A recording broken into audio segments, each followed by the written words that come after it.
Well, looks like it decided to rain this morning. What's up, guys? Welcome back to the channel. I think I'm going to swap out the coil packs on the Subaru. I'm gonna look for them here in a bit. The other thing I did want to check today was the intercooler piping. That white pipe from the turbo to intercooler. The reason why I want to check that is because a while back I kind of messed it up, and I think I'm getting a boost leak there, and that's why the engine is still sputtering. It's gotten worse again. So I'm thinking pulling off that white pipe, inspecting it, seeing if it's leaking at all. That clamp that I put on helped for maybe a pull or two, and then it just went back to doing what it's doing. I swapped out the connector from the harness that was broken, and it still is doing the same thing. I was hoping that it'd fix it, but it didn't. Again, it helped it like once. Anything else, I don't know what to check. I'm gonna go buy some MAF cleaner, and I'm going to spray out the MAF and the map sensor. Maybe the sensors got dirty somehow. I heard that sometimes a crank sensor, sometimes a cam sensor, but I mean, everything else runs fine. When it's driving, it runs fine, so it's an odd thing. I think it came down to it being an ignition issue. I checked the fuel the other day, and it was running rich when it starts sputtering, so it's not lean, so it doesn't mean that it's starving from fuel. It's rich, so that means it has fuel, but something's not igniting the way it should. So I'm thinking swapping the coil packs and seeing what that does. I kept the other coil packs from the old engine, so I'm gonna swap those as well, and I'm going to look at all the sensors. I'm gonna start with that intercooler piping. I really want to say I messed that up. Other than that, I don't know what else we're gonna have issues with. Let me pull off that intercooler real quick, and then we'll take a good look at it. Okay, so this looks fine. I'm gonna clean this gasket, make sure that seats properly again. Where I was worried was this right here, and that. This I thought was leaking because one time I jammed it in there and I kind of messed it up. Looks like that might be a hole right there, but yeah, actually, see if the camera will pick it up. You guys can see there's a small hole there. I'm not sure how I'm gonna fix that. The thing is that I'll creep up past 11 psi and then it'll start leaking. Sometimes I'll get to like 10 and it'll start leaking. So I'm thinking maybe I might get away with tightening this clamp more. It is one of the good clamps, so I might get away with tightening this clamp some more, but honestly I'm not really sure. It's a crack and it is there, and I think as soon as I swap this engine in, I messed this up.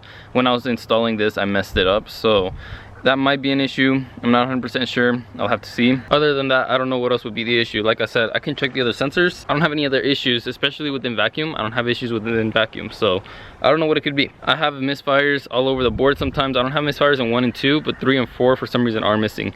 So I really want to say maybe swapping those coil packs. Apparently, like I said, apparently the engine did run good. I did not get an intercooler with this, but as soon as I threw this on, it started having issues.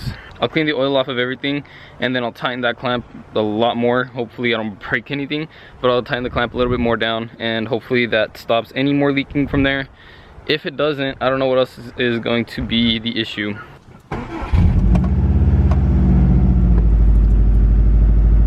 I'll let her warm up and we'll take her for a test drive.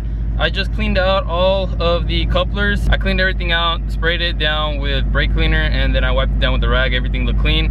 No oil, no nothing, so we should not have any slippage of any sort. We'll go test it out once it's warm, and we'll see how it works. I got another coil pack. I really want to say coil pack number 3 is bad, but I'm not sure. I'm going to test it later. I'm going to let the car warm up right now. I'm gonna grab my O2 scanner. If we start misfiring, I'm gonna plug it in, see what codes comes up. Sometimes I don't get a code, which kind of sucks. That's why I can't tell what it is. I really can't see what it is. If that doesn't work, I'm gonna stop by O'Reilly's, buy some MAF cleaner, clean out that sensor, clean out any other sensor that might be bad. Other than that, I really don't know what it could be. I took the WRX for a test drive, and I kind of burnt the brakes. So I came back, I started messing with the brake guides. One of them stuck, so I guess I'll do that another day. Right now I have to go fix a couple airlines on the semi. I don't know why, but I've been wanting to do this, so I moved all the cars around thinking that I could make more space. I don't know if I did. I think I might have. This has got to go though. This has got to go this week. I don't have any space here, and so yeah, that's got to go sometime this week, hopefully. I'll be working on this more later this week. For right now, I'm just gonna leave it as it is. It's running, and I think I fixed the boost stuff. I don't know what I did, but it's running better now, so I'll just leave it as it is. All right guys, it's been a couple days since that last clip. So that day I kind of fixed the WRX. It wasn't running 100%, but it was like 90. I really think I have a vacuum leak, boost leak somewhere in this car. I can't really find it. I'm not gonna struggle too much with it for right now. I'm just gonna leave it. The car drives, so as long as it's drivable, I guess I'll leave it alone. I won't mess with it. Probably should not be getting two boosts because that's when problems start happening. We do have things to fix on the Impreza, on the RS. I have to put a crush washer in with the power steering, one of the power steering lines, and as well as a new O-ring. Power steering is leaking. It keeps grabbing air from somewhere, so I'm gonna guess it was working fine. But between swapping the engine and swapping the pumps, I really want to say that this started leaking. I think this is a suction, and considering I took this part off, the seal might have ripped. So I'm gonna swap that out so then it has a new one. We will put more fluid in the reservoir, even though it has a decent amount. I'll put more fluid in the reservoir. That should fix it, but I will also swap that crush washer. It has a crush washer right there. I'm gonna swap that out as well. That should fix the power steering. If not, then oh well, I'll just leave it alone, and this car won't have much very good power steering. But I really want to say that it's gonna fix it. An O-ring and a crush washer that it was missing, it needs it, so I'm gonna swap them out. Other than that issue, we have that hub back there. I'm gonna get that hub used, a good used hub, and then we'll throw it on there. I'm not 100% sure where I'm gonna take this video. This might just be like an update, kind of a fix everything, or at least try. But that's literally the last of the RS content we're gonna have. I really don't have much to do to this car. I already fixed the stereo. I need to put speakers in it, but that's just something else to do to the car. That's something that it needs. The last owner pulled the speakers for some reason, so I should have just paid the other $100 and had them leave the speakers, because now I have to go pick up speakers, but I guess it's fine. Let's knock out this O-ring and the crush washer and get to the next thing. Yeah, for right now it's just this O-ring and this crush washer, so let me knock that out real quick.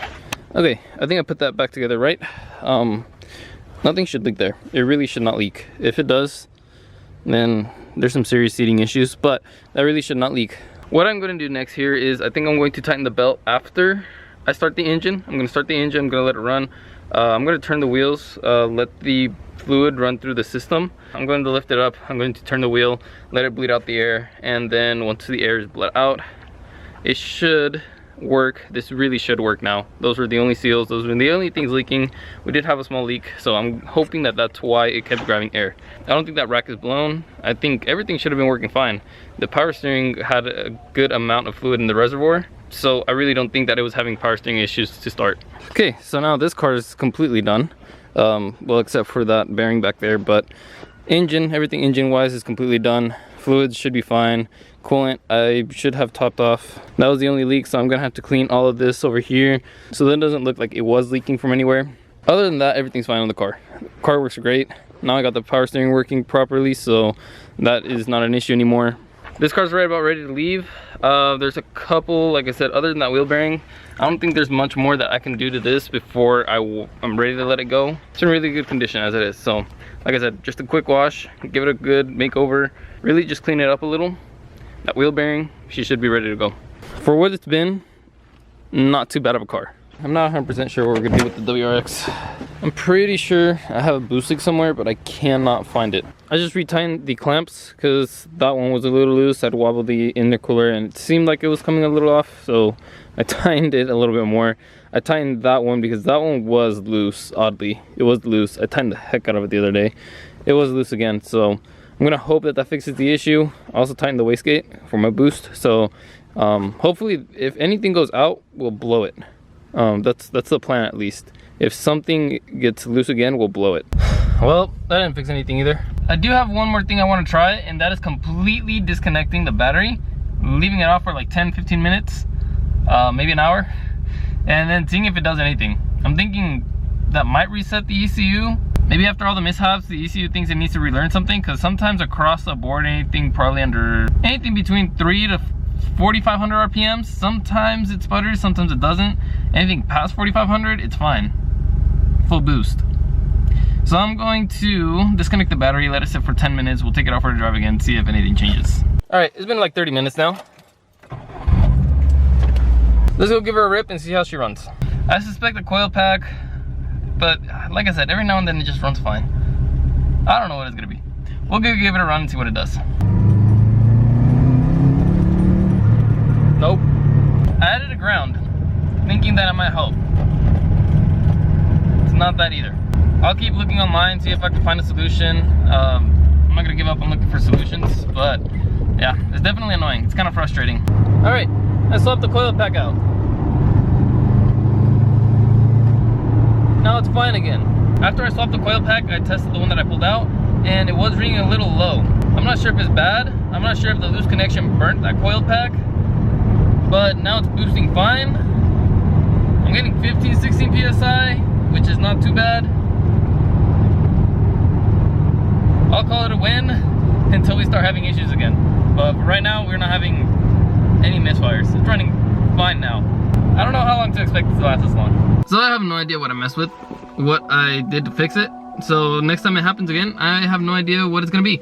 I swapped that coil pack, but at the same time, I tightened the throttle a little bit because I thought maybe it's just vibrating and it's loose, the throttle position, since it's reading all weird. I thought maybe that. I pushed in the clip for injector 1 as well. That, every time I kind of mess with that, it fixes it a little bit, so I just kind of pushed that in. It seems like it helped. Like I said, I have no idea what I did. I fixed way too many things to know exactly what it was. That's the problem, is that I come back, I fix more than one thing, and then I take it out and test it again. If I really wanted to find a solution to one thing, I would fix the one thing and then take it out to test to see if it was or if it wasn't. But I come back and I fix 2-3 different things, or I mess with 2-3 different things, so I don't know what fixed the issue. If the engine keeps running like this, I think I'm going to keep the car. Next summer we're going to pull the engine, rebuild it, and we are going to hold on to the car longer than what I expected. I only wanted to get rid of the car because it's old, it has issues, like hella issues. If this engine starts running as well as the last one did, I might just keep the car. We might work on it a little bit. We might put different coils because these suck. I hate these coils. Every time I take this car out and I'm driving and I'm trying to eat, I can't because it feels like everything's coming back up. If the car starts running fine again, if I stop having issues with it, I'm going to hold on to it for a little bit longer than expected. We'll swap the coils. We'll do something for coils that run a little bit nicer. I'm waiting for a couple things to come in for the E90 and it's going to be completely drivable again. But other than that, I'm done with all the dead battery issues. I downloaded everything on my laptop so I could register the battery to the E90, so that's done, and it seems like it actually really helped. It seems like that was the issue. Still not charging at the full 14 volts, but it at least isn't dying. I can leave it sitting for 3-4 days and it still starts completely fine, as if I just started it the night before. I got a couple other things that I gotta take over today, so I'm gonna end the video here, guys. If you guys like the video, go down and hit that like button. Comment down below if you guys are excited to see what this new year has for this car. Hit that subscribe button. I'll see you guys in the next one.